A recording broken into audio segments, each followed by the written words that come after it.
Hi friends, today we are going to see about how to win friends and influence people. Fundamental techniques in handling people. If you want to gather honey, don't kick over the beehive. On May 7, 1931, the most sensational manhunt New York City have ever known has to come into its climax. After weeks of a search, two guns, Crowley the killer, the gunman who didn't smoke or drink, was at the bay, trapped in his sweetheart apartment on West End Adventure. 150 police and the detective lay siege to his top floor hideaway. They chopped holes in the roof. They tried to smoke out Crowley, the cop killer, with tear gas. Then they mounted their machine guns on surrounding buildings. And for more than an hour, 1 hour of New York's fine residential areas reverberated with the crack of a pistol fire and a rat of machine guns. Crowley, crouching behind an overstuffed chair, fired incentively at the police. 10,000 exhausted people watched the battle. Nothing like it had ever been seen before on the sidewalks of New York. When Crowley was captured, Police Commissioner E.P. Mulnorny declared that the two-gun desperate was one of the most dangerous criminals even encountered in the history of New York. "He will kill," said the commissioner, "at the drop of a feather." But how did two guns Crowley regards himself? We know, because while the police were firing into his apartments, he wrote a letter addressed "To whom it may concern." And as he wrote, the blood flowing from his wounded left a crimson trail on the paper. In his letter, Crowley says that under my coat is a weary heart, but a kind one that would do nobody any harm. A short time before this, Crowley have been having a necking party with his girlfriend on a country road out on Long Island. Suddenly, a policeman walked up to the car and said, "Let me see your license." Without saying a word, Crowley drew his gun and cut the policeman down with a shower of lead.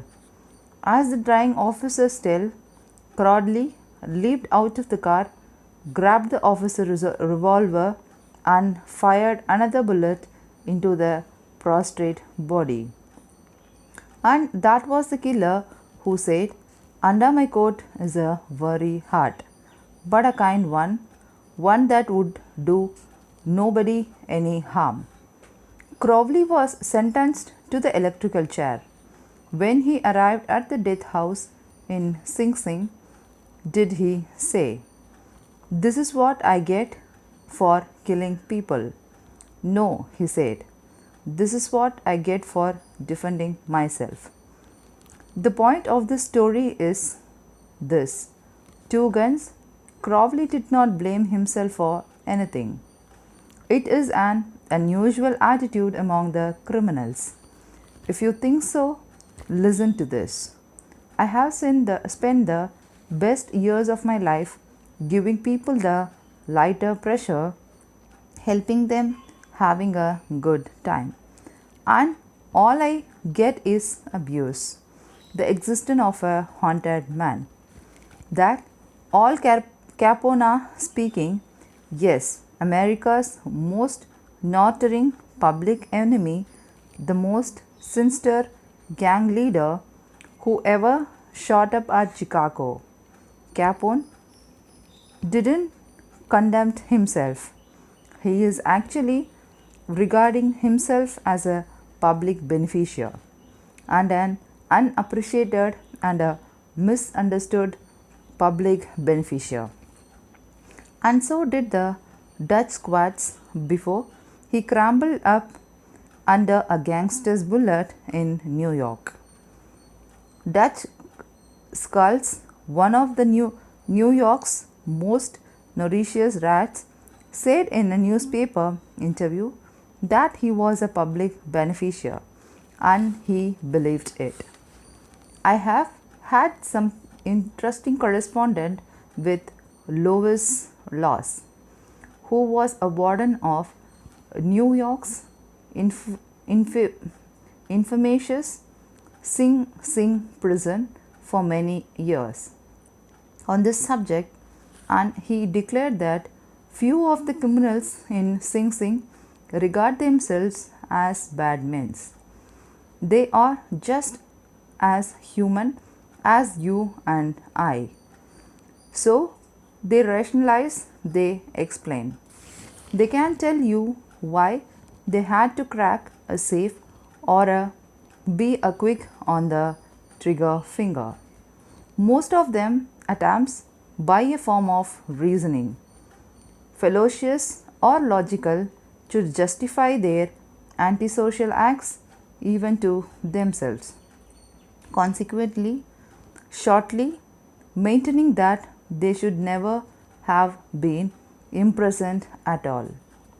If all Capsano, the two guns, Crowley, Dutch squads, and the desperate men and the women behind the prison walls don't blame themselves for anything, what about the people with whom you and I come in the contact?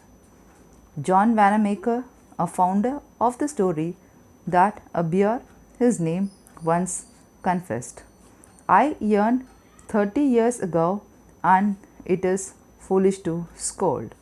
I have enough trouble overcoming my own limitations without fretting over the fact that God has not seen it fit to disturb evenly the gift of the intelligence.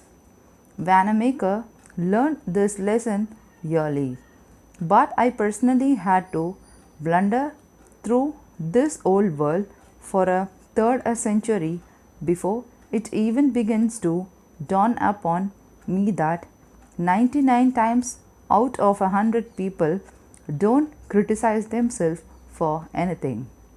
No matter how wrong it may be, criticism is facile because it puts a person on the defensive and usually make him strive to justify himself. Criticism is dangerous because it wounds a person's precious pride, hurts his sense of importance, and arouses restlessness. B.F. Skinner, the world famous psychologist, proved through his experiment that an animal rewarded for good behavior will learn much more rapidly and retain what it learned for more affectionately than an animal punished for a bad behavior. Later studies have shown that the same applies to human. By criticizing, we do not make lasting changes and offer incur resentment. Hans Seyle, another great psychologist, said, as much as we thirst for the approval, we dream commendations. The resentment that criticism engenders can demoralize employees, family members, and friends, and still not correct the situation that had become contemplated. George B. Johnston of Enid, Oklahoma, is the safety coordinator for an engineering company. One of his responsibilities is to see the employee wear their hard hats whenever they are on the job in the field. He reported that whenever he came across the workers who were not wearing hard hats, he would tell them with a lot of authority of the regularization and that they must comply. As a result, he would get sullen acceptance, and often after he left, the workers would remove the hats. He decided to try a different approach. The next time he found some of the workers not wearing their hard hats, he said if the hats were uncomfortable or did not fit properly, then he reminded the men in a pleasant tone of voice that the hat was designed to protect them from the injury and suggested that it's always be worn on the job. The result was increased compliance with the regularization with no resentments or emotional upsets. You will find example of a philtre of criticism bristling on 1,000 pages of history. Take for an example the famous quarrel between the Theodore Roosevelt and the President Taft, a quarrel that splits the Republican Party. But Woodrow Wilson in the White House and wrote a bold, luminous lines across the First World War and altered the flow of history. Let's review the fact quickly. When Theodore Roosevelt stepped out of the White House in 1908, he supported Taft, who was elected as a president. Then Theodore Roosevelt went off to Africa to shoot lions. When he returned, he exploded.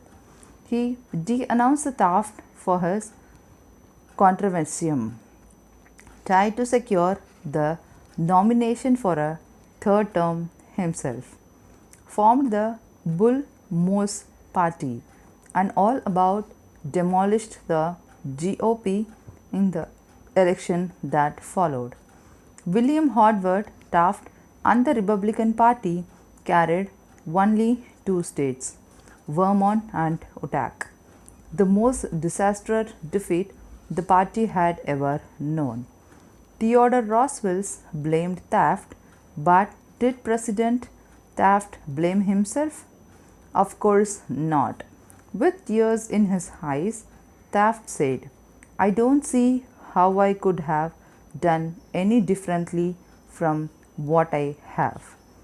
Who was to blame, Roosevelt or Taft? Frankly, I don't know, and I don't care. The point I am trying to make is that all of Theodore Roosevelt's criticism didn't persuade Taft that he was wrong. It merely made Taft strive to justify himself and to retire with the tears in his eyes. I don't see how I could have done any differently from what I have. Or take the teapot dome oil sandals. I kept the newspapers ringing with ignition in the early 1920s. It rocked the nation within the money of the living men. Nothing like it had ever happened before in Americans' public life. Here are the bare facts of the sandals. Albert B. Fall, Secretary of the Interior in Harding Cabinet, was entrusted with the leasing of the government oil reserves at Egg Hills and Teapot Dome. Oil reserves that had been set aside for the future uses of Navy. Did Secretary Fall permit competitive bidding? No, sir. He handed the fact juicy contract outright to his friend Edward L. Dowley. And what did Donny do?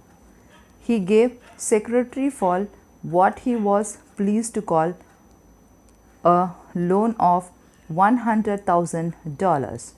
Then, in a high handed manner, Secretary Fall ordered United States Marines into the district to drive off competitors who, at just wells, were sapping oils out of Elk Hills reserves.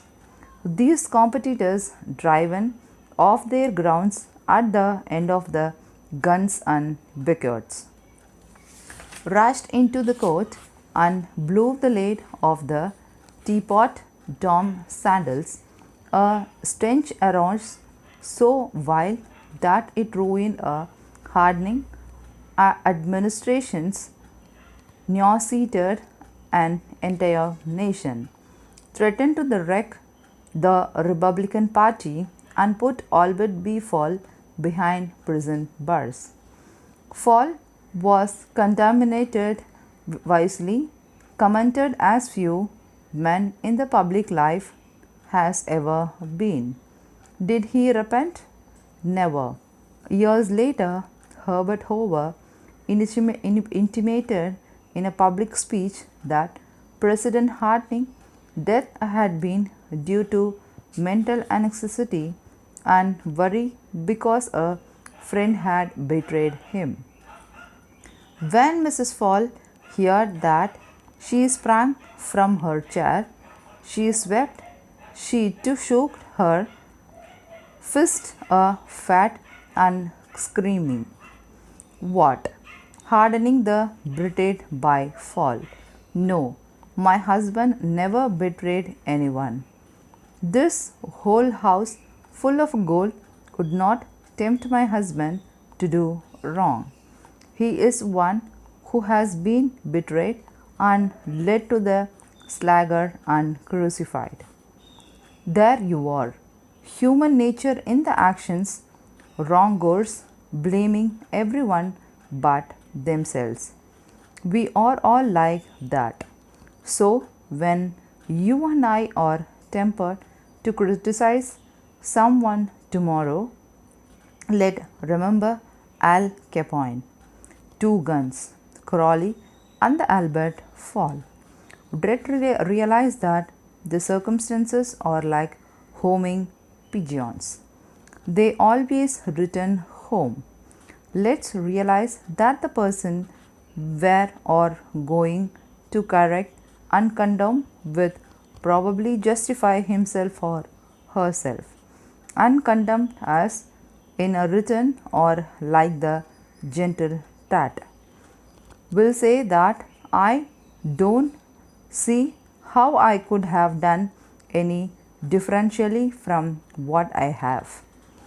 On the morning of the April 15, 1865, Abraham Lincoln lay dying in a hall bedroom of a cheap lodging house directly across the street from Ford's Theatre, where John Wilkes Booth had shot him.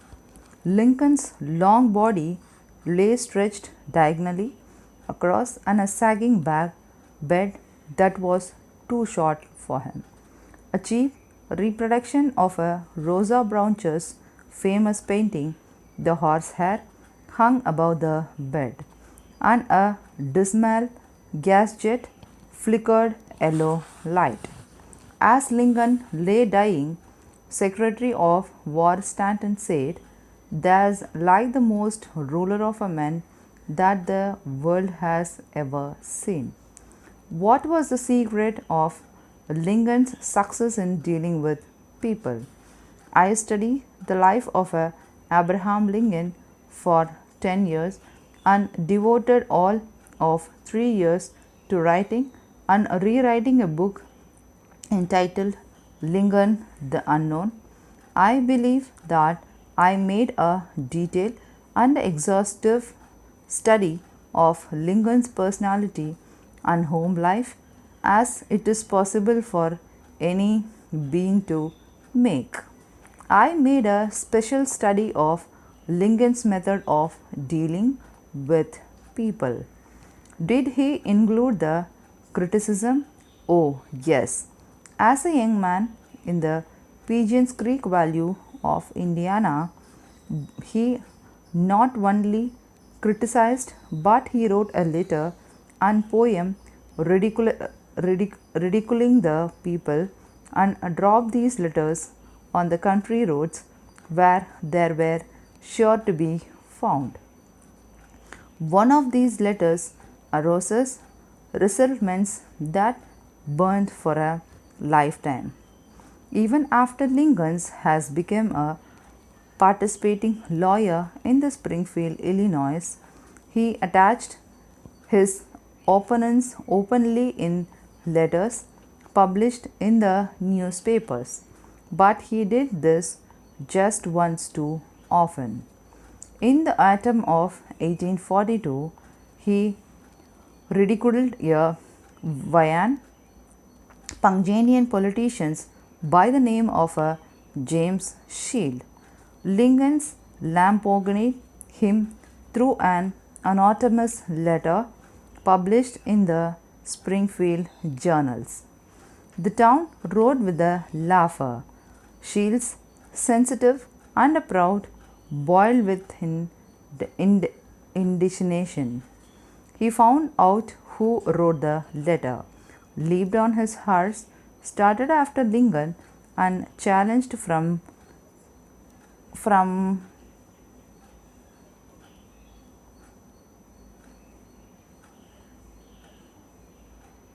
challenged him to fight a duel. Lincoln didn't want to fight. He was opposite to dueling, but he couldn't get out of it and say his honor. He was given the choice of weapons. Since he had very long arms, he chose cavalry broadswords and took lessons in the sword fightings from a West Point graduate. And on the appointed day, he and Seyles meet on a sandbar in the Mississippi River, prepared to fight to the death. But at the last minute, their second interpret and stopped the duel. That was the most lurid personal accident in Lincoln's life. I taught him an invaluable lessons in the art of dealing the people. Never again did he write an insulting letter. Never again did he ridicule anyone. And from that line on, he almost never criticized anybody for anything. Time after a time, during the Civil War, Lincoln put a new general at the head of the army of the Potomac, and each one in a turn, Macklin, Pope, Burnside, Hooker, Madel, blundered tragically and drawn Lincoln to pacify the floor in despair. Half the nation savagely contempted these incomplete generals, but Lincoln, the measure towards one, with a clarity for all, held his peace. One of his favorite quotation was, "Judge not, that ye be not judged." And when Mrs. Lincoln and the others spoke harshly of the South people, Lincoln replied, "Don't criticize them. They are just what we would be under similar circumstances. Yet, if any man ever has occasion to criticize, surely it was Lincoln." Let's take just one illustration. The Battle of Gettysburg was fought during the first 3 days of July 1863. During the night of July 4, Lee began to retreat southward while storm clouds deluged the country with the rain. When Lee reached the Potomac with his defeated army, he found a swollen, impossible river in front of him and a victorious Union army behind him. Lee was in a trap he couldn't escape. Lincoln saw that. He was a golden heaven sent opportunity. The opportunity to capture Lee army and end the war immediately. So, with the huge of a high war but to attack Lee immediately, Lincoln telegraphed his orders and then sent a special messenger to Madley demanding immediate action. And what did the general Meade do? He did the very opposite of what he was told to do. He called a council of war in a direct violation of Lincoln's order. He hesitated. He procrastinated. He telegraphed all manners of excuses. He refused point blank to attack Lee. Finally, the water receded and Lee escaped over the Potomac with his force. Lincoln was furious. What does this mean? Lincoln cried to his son's report, "Great God, what does this mean? We had them within our grasp and had only to stretch for our land and they will be ours. Yet nothing that I could say or do could make the army move. Under the circumstances, almost my general could have defeated Lee. If I had gone up there, I could have wiped him myself." Bitter disappointed, Lincoln sat down and wrote Madley this letter.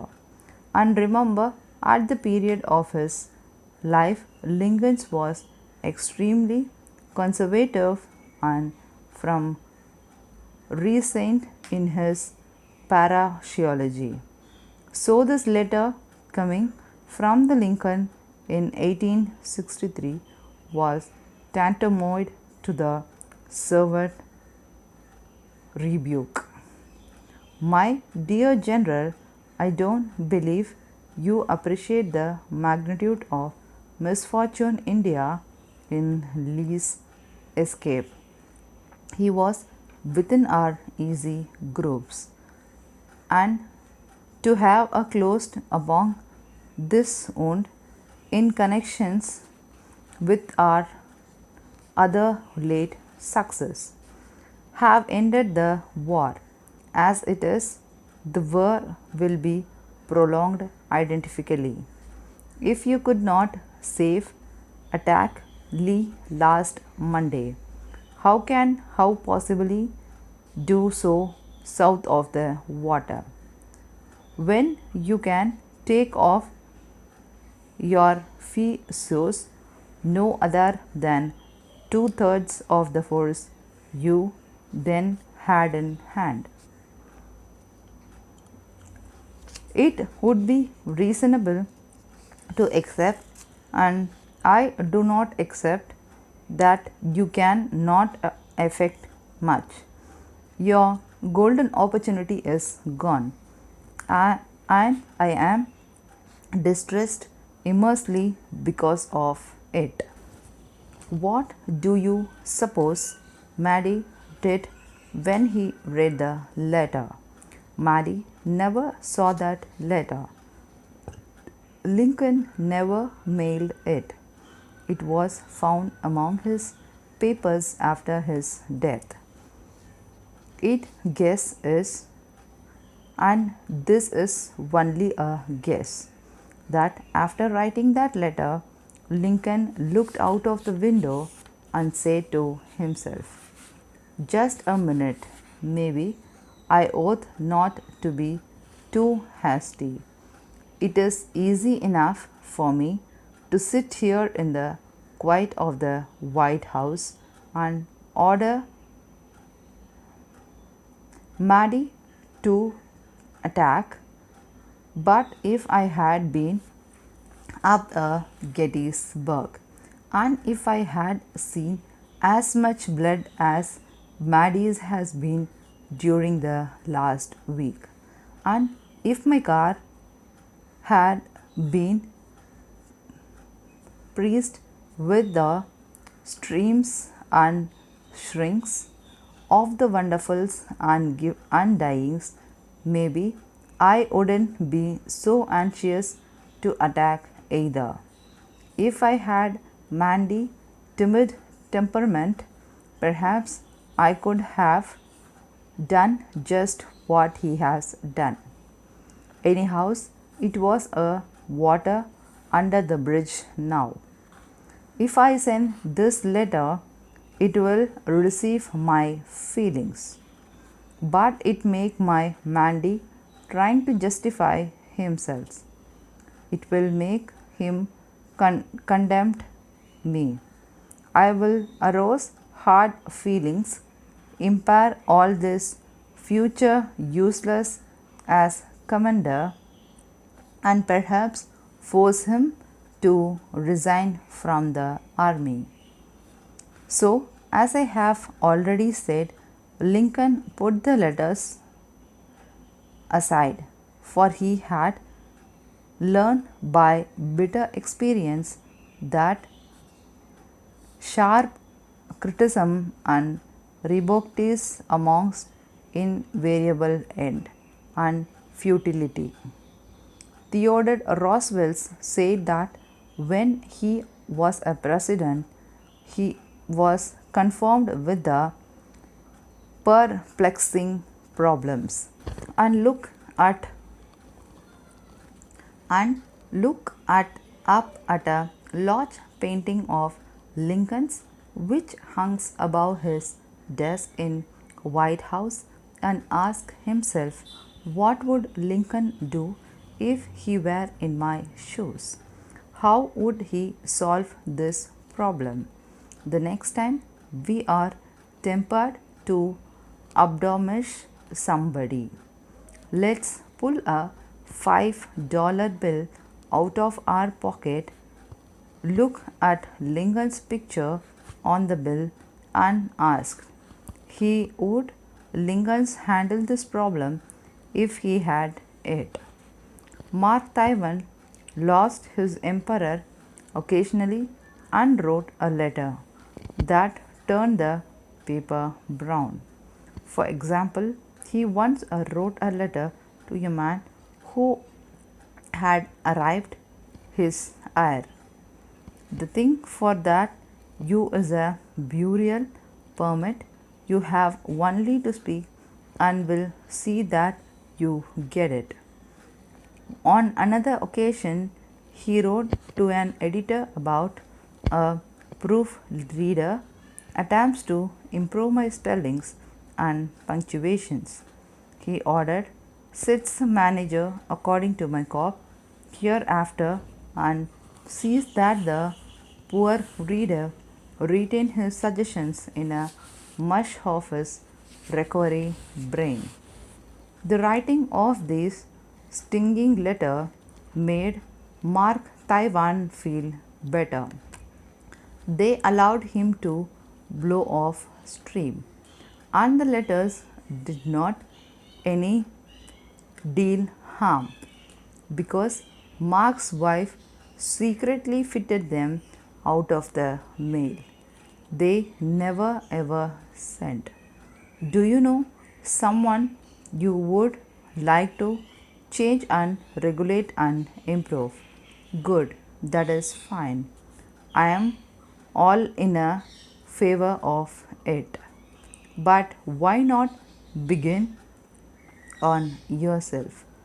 For a purely selfish standpoint, Other, yes, and I lost less dangerous. Don't complain about the snow on your neighbor's roof, said the Confucianist. When your own driving step in unclear, when I was still young and trying hard to impress people, I wrote a foolish letter to the Richard Harding Davis, an author who once preparing a magazine article about authors, and I asked Davis to tell me about his method of work. After a few weeks earlier, I had received a method of work. A few weeks later, I have received a letter from somebody with its notations on the bottom, dedicated but not read. I was quite impressed.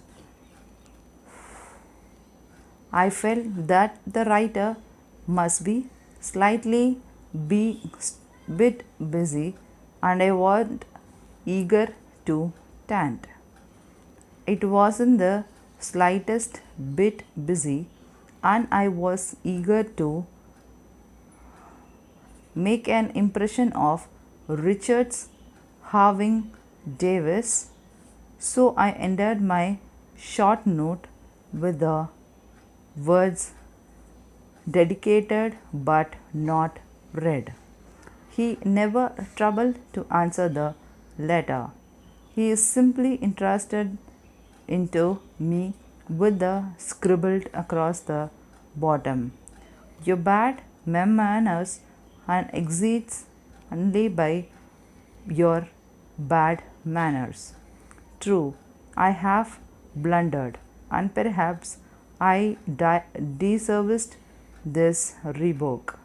But human being, I replied, sent as I served that rebuke, but being human, I resented it. I resented to it so sharply that when I read of the death of Richard Harvin's deeds with 10 years later, the one thought that still persisted in my mind, I am ashamed to admit, was the hurt he has given me. If you and I want to sit up a regimental tomorrow that may wrangle across the decades and endure until death, just let us indulge in a little singing criticisms, and no more he certain where we were, that is, it is just satisfied. When dealing with the people, let us remember we are not dealing with a creature of logics. To learn English literatures, to give up forever the writer of the fiction, criticism drove Thomas Chatterman, this English poet, to suicide. Benjamin Franklin, tactless in his youth, became so diplomatic, so adherent of at the handling people, that he was made American ambassador to France. The secret of his success, I will speak of one man is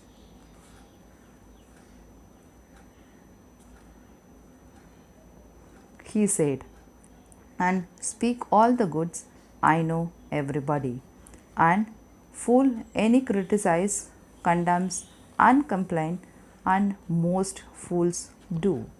But it takes characters and self-controls to be understanding and forgiving.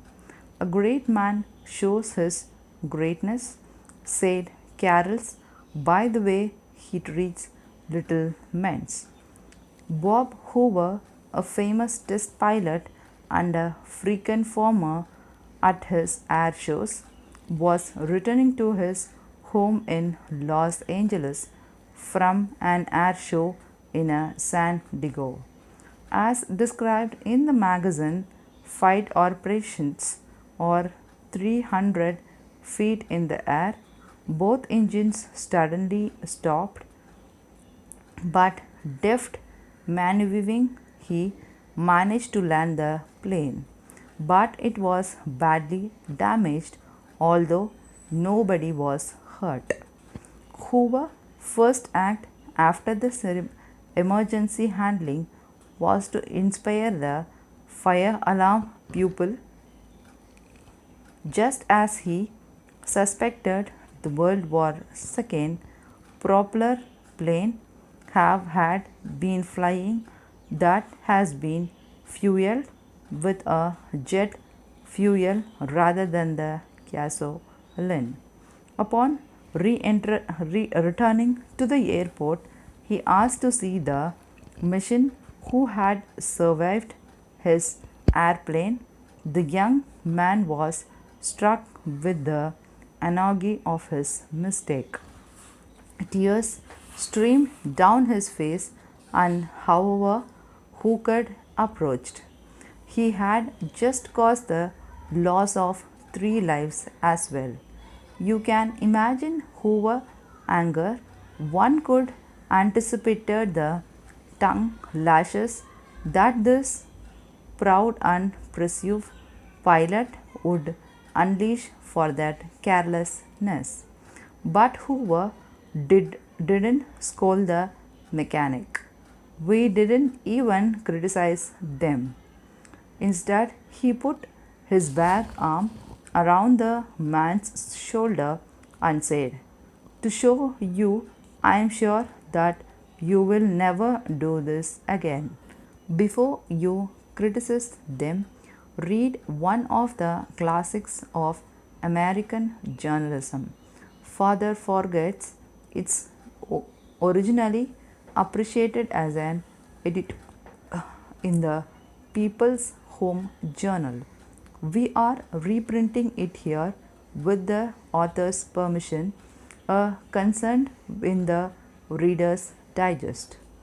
Father Forgets is one of those little pieces which dashed off in a moment of a sincere feeling, strikes an echoing chord in so many readers as to become a perennial reprint's favorite.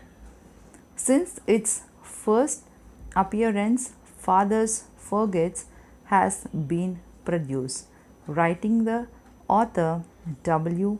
Livingston learned in hundreds of magazines and house organs, and in the newspaper the country over.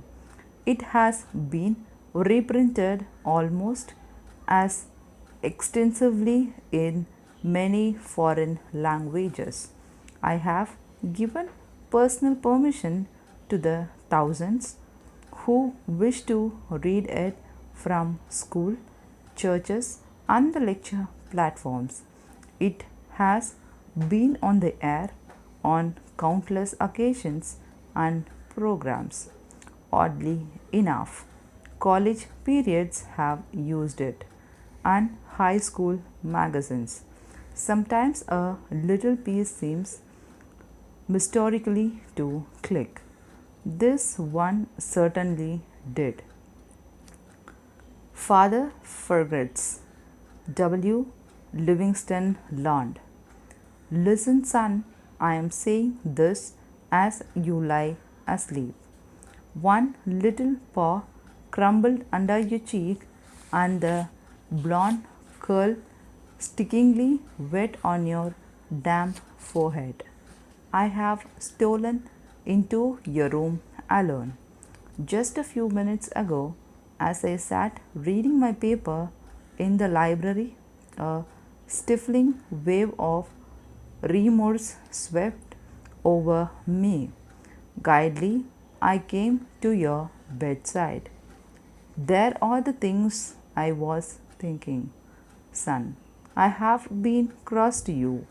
I scolded you as you were dressing for the school because you gave my face merely a dab with a towel. I took you to a task for not cleaning your shoes. I called out angrily when you threw some of your things on the floor. At breakfast, I found fault too. You slitted things, you glumped down your foots, you put your elbows on the table, you spread butter too thick on your bread. And as you started off to play and I made my train, you turned and waved a hand and called, "Goodbye, Daddy." And I frowned and said in a reply, "How hold your shoulders back." Then it began all over again in the late afternoon. As I came up the road, I spied you down on your knees playing marbles. There were holes in your stockings, and I humiliated you before your boyfriend by marching you ahead of me to the house. Stockings were expensive, and if you have to buy them, you would be more careful. Imagine that sense from a father. Do you remember later when I was reading in the library how you came in timely with a sort of hurt looks in your eyes? When I glanced up over my paper, impatient at the interruptions, you hesitated at the door. "What is it you want?" I snapped. You said nothing, but ran across in one tempestuous plunge and threw your arms around my neck and kissed me, and your small arms tightened with an affection that God had set blooming in your heart, and which even neglect could not wither. And then you were gone, pattering up the stairs. Well, soon. It was shortly afterwards that my paper slipped from my hand, and a terrible, sickening fear came over me. What has habit been doing to me? The habit of finding fault, of reprimanding. This was my reward to you for being a boy. It was not that I did not love you, it was that I expected too much of youth. I was measuring you by the yardstick on my ears, and there were so much that we good and fine true in your character. The little heart of you as big as the dawn itself over the wild hills. This was shown by your spontaneous impulse to rush in and kiss me good night. Nothing else mattered tonight, son. I had come to your bedside in the darkness, and I have climbed there ashamed. It is feeble atonement. I know you would not understand these things if I told them to you during your working hours. But tomorrow I will be a real daddy. I will chunk with you and suffers when you are suffer, and laugh when you are laugh. I will bite my tongue when impassioned words come. I will keep saying as if it were a ritual, "He is nothing but a boy, a little boy." I'm afraid I have visualized you as a man, yet as I see you now. Sun crumbled and weary in your cot. I see that you are still a baby. Yesterday you were in your mother's arms, your head on your shoulders. I have asked too much, too much. Instead of condemning the people, let's try to understand them. Let's try to figure out why they do what they do. That's a lot more profitable and integrating than circumstances, and it breeds symptoms, sympathically, tolerance, and kindness. To know all is to forgive all. As Dr. Johnson said, good God Himself, sir, does not purpose to judge man until the end of his days. Why should you and I? If you wish to get the most out of this, there is one disinspectable requirement, one essential, infinity most important than any rule or techniques. Unless you have this one fundamental requisite, a thousand rules on how to study will avail title. And if you do have this cardinal endowment, then you can achieve wonders without reading any suggestions for getting most out of a book. What is the magic requirement? Just this deep driven desire to learn, a vigorous determinations to increase your ability to deal with people.